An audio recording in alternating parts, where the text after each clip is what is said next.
안녕하세요. 배상현 편입영어입니다. 오늘은 구문독해 6번째 시간으로 관계대명사 중에 소유격 관계대명사를 살펴보겠습니다. 먼저 관계대명사의 정의를 복습해 보겠습니다. 관계대명사는 접속사의 역할을 하는 대명사입니다. 접속사는 절과 절을 이어주는 것인데요. 절이란 주어 동사 구조로 이루어져 있는 문장을 주어와 동사의 합으로 이루어져 있는 문장을 절이라고 합니다. 절과 절을 이어주는 게 접속사입니다. 자, 앞서 나온 명사를 먼저 선자를 써서 선행사라고 부릅시다. 그럼 그 앞서 나온 명사를 다시 지칭해주는 명사를 대명사라고 합니다. 그러면 정리를 하면 이렇게 절과 절을 이어주는 접속사의 역할과 대명사의 역할을 동시에 수행하는 것이 관계대명사다. 이렇게 되겠습니다. 예문을 보시면 여기 있는 소녀가 선행사가 되겠고 요 더하기 기호를 접속사라고 이해하십시오. 왜냐하면 주어 동사의 절과 절을 지금 이어려고 하고 있기 때문입니다. 그러면 이 the girl이라고 하는 선행사를 다시 받아주는 she가 대명사인데요. 여러분은 보셔야 될 게 이 she가 주어라는 겁니다. 주격이라는 거죠. 주격. 그러면 어떻게 합쳐집니까? 나는 그 소녀를 압니다. 그러면 여기 우리 눈에 보이지 않는 접속사 플러스와 이 she를 합쳐서 who로 바꾸는 것이었죠. 맞습니까? who로 바뀌는 겁니다. 그러면 이 who는 주격이기 때문에 우리나라 주격조사 은는 이가를 붙여서 해석합니다. 그러면 나는 그 소녀를 압니다. 그런데 그 소녀는 톰 옆에 있습니다. 이렇게 해석이 되겠죠. 자, 물론 이건 의미 파악이고요. 해석을 할 때는 거슬러 올라와서 해석하는 경우들도 많습니다. 즉 예를 들어서 여기서부터 이렇게까지 거슬러 올라가서 해석하는 거죠. 이렇게 톰 옆에 있는 그 소녀를 저는 압니다. 이런 얘기가 되겠죠. 죄송합니다. 두 번째 예문을 보시겠습니다. 선행사가 the girl이고요. 그 다음에 이 접속사가 우리 눈에 보이고 이번에는 목적격으로 가 있습니다. 목적격이라는 것은 우리나라 말 목적격 조사 을을 붙여야겠죠. 나는 그 소녀를 압니다. 그런데 그 소녀를 당신은 사랑합니다. 이렇게 해석하는 것이고 물론 의미 파악이 그렇다는 것이고 해석을 할 때는 당신이 사랑하는 그 소녀를 저는 압니다. 이렇게 번역이 되겠죠. 자, 주격, 목적격이고요. 자, 소유격입니다. 오늘의 주인공 소유격. 나는 그 소녀를 압니다. 그 소녀의 오빠가 운동선수입니다. 라는 문장인데요. 자, 그럼 나는 그 소녀를 압니다. 선행사가 나왔고요. 그 소녀의 오빠가 운동선수입니다. 이렇게 되겠죠. 자, 그러면 이 소유격 관계대명사를 할 때는 여기 선행사를 소유격 관계대명사 자리에 넣어준 다음에 의를 붙이셔야 됩니다. 그러면 그 소녀의 whose의 의미는 그 소녀의고요. 오빠 이렇게 되는데 문제는 요 whose brother가 다시 whose brother라는 덩어리 말이 is의 주어이므로 주격 조사도 잊어서는 안 된다는 겁니다. 자, 그러면 나는 그 소녀를 압니다. 그 소녀의 오빠가 주격 조사 가를 붙인 거죠. 오빠가 운동선수입니다. 이렇게 되는 거죠. 물론 거슬러 올라오는 해석을 시도한다면 이렇게 해석해야 됩니다. 오빠가 운동선수인 그 소녀를 전언합니다. 이렇게 해석이 되겠죠. 자, 죄송합니다.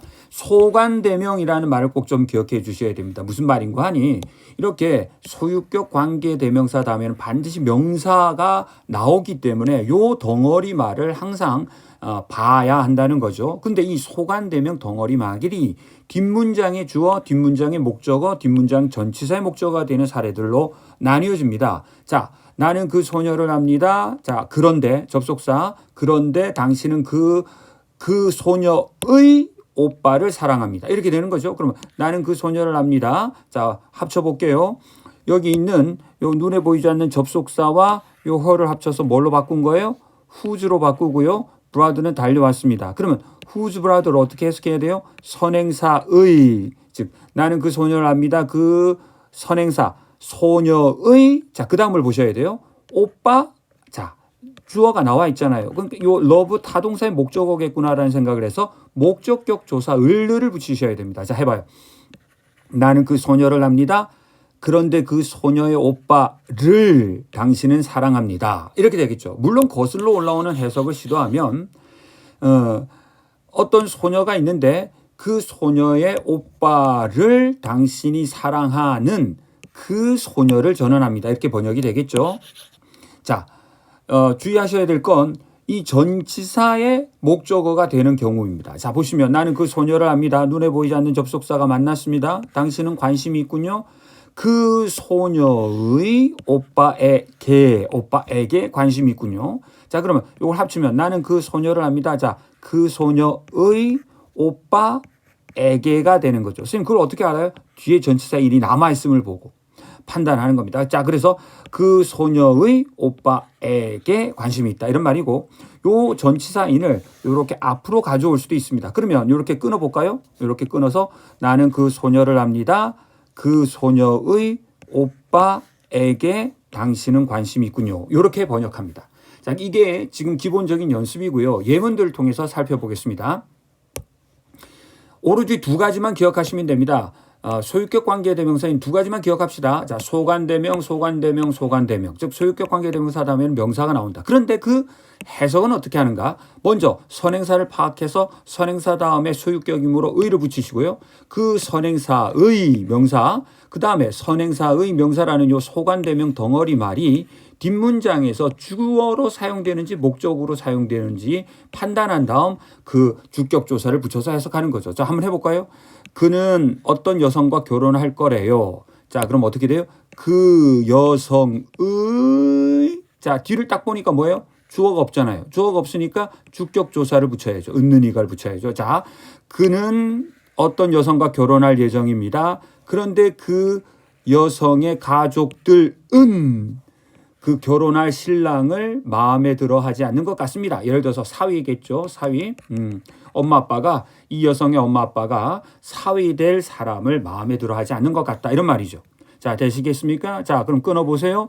그 집의, 그 다음에 뒤를 보니까 주어가 없죠. 그러니까 있는 이가를 붙여야 돼요. 그 집의 문은 빨갛게 칠해져 있다. 조는 강아지를 키운다.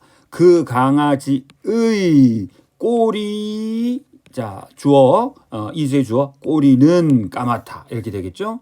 자, 두 명의 형제. 그런데 그 두 명의 형제의 성격은 은이 되겠죠. 은. 왜냐하면 뒤에 보니까 동사니까 주격조사.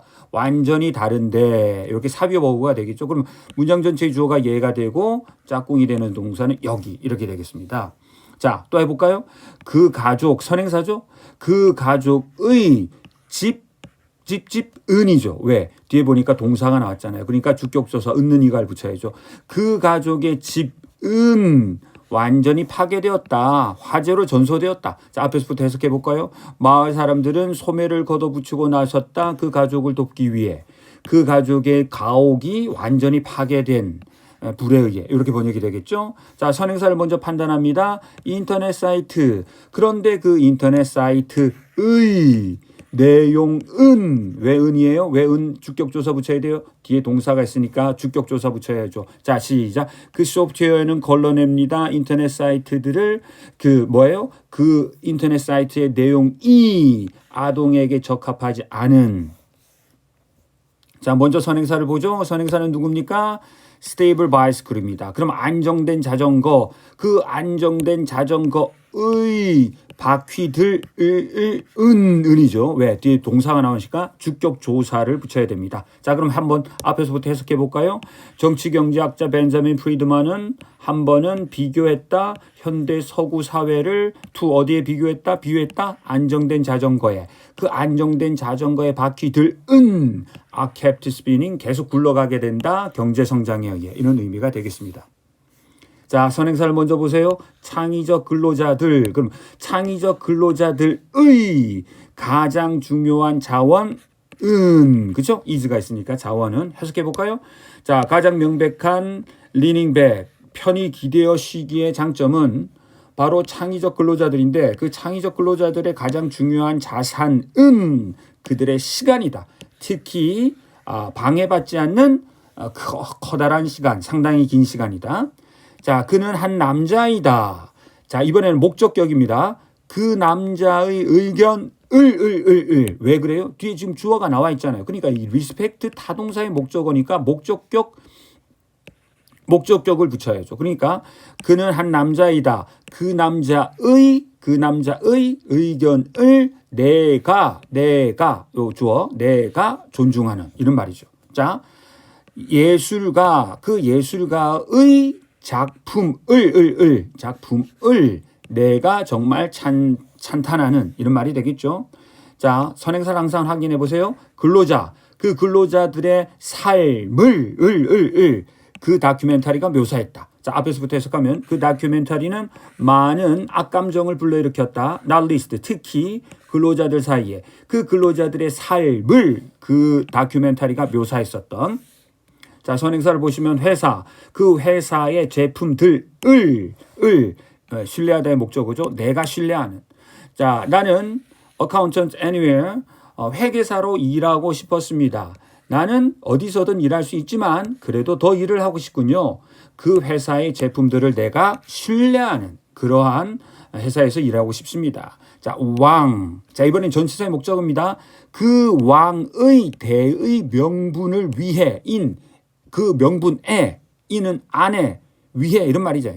그 왕의 카우즈는 대의 명분입니다. 대의 명분을 위해 그들은 목숨을 바쳤다. 그러니까 무슨 말이에요? 그게 그들이 목숨을 바쳐 섬겼던 왕 이렇게 번역이 되겠죠. 선행사는 남자예요. 그 남자의 작품에는 에는 이렇게 되겠죠. 자, 완벽한 역사가란 그런 사람이다. 그 사람의 작품 속에 뭐예요? 어떤 헬스디 속단이 없는 그런 사람이다. 이런 말이 되겠죠. 자, 여기는 선행사가 미덕이에요. 그러면 그 미덕의 실천에 대한 필요성이 존재하지 않는 이렇게 번역이 되겠습니다. 모든 계급은 중요성을 설파했었을 것이다. 그러한 미덕의 중요성을. 그런데 한번 넣어줘야죠. 왜냐하면 이 후자안이 접속사의 의미가 있으니까. 그런데 그 미덕의 실천을 위해서 실천에 대한 필요성은 없다라는 얘기죠. 그러니까 말로만 설파할 뿐 그들의 삶에서의 언행일치는 할 필요가 없는 그러한 미덕을 설파했을 것이라는 거죠. 자, 소년이고요. 그 소년의 눈을 통해 이렇게 되겠습니다. 자, 이 소년이 바로 그 소년입니다. 그 소년의 눈을 통해 이야기가 들려져 온 이런 말입니다. 자, 이 게임은 사냥감이라는 뜻입니다. presence는 출현 등장이죠. 그럼 시작. 그 사냥감. 그런데 그 사냥감의 출현에 대해 자, 그래서 우리가 keep an outlook for라는 수거가 있어요. keep an outlook for 그러면 무엇을 예의주시하다라는 말이거든요. 근데 여기에 king까지 붙었으니까 아주 날카롭게 예의주시하다죠. 자, 그러면 그 사냥감 그가 계속 날카롭게 예의주시하고 있었던 그 사냥감의 출현에 대해 그가 날카롭게 예의주시하고 있었던 그 사냥감은 넌 아니었다. 대주격관계대명사 어떠한 스포츠맨 사냥꾼들의 달력 속에 합법적이고 적합한 추격해도 되는 합법적이고 적합한 사냥감으로 등장하는 그러한 사냥감이 아니었다. 그러니까 벌써 여기서 뭔가 스릴이 느껴지는 거죠. 적절하지 않은 사냥감을 노리고 있는 사냥꾼의 모습을 묘사하고 있습니다. 자, 오늘은 소유격 관계대명사의 특징과 해석 요령에 대해서 살펴보셨습니다. 여러분 몇 번이라도 보시면서 꼭 복습해 주시기 바랍니다. 감사합니다.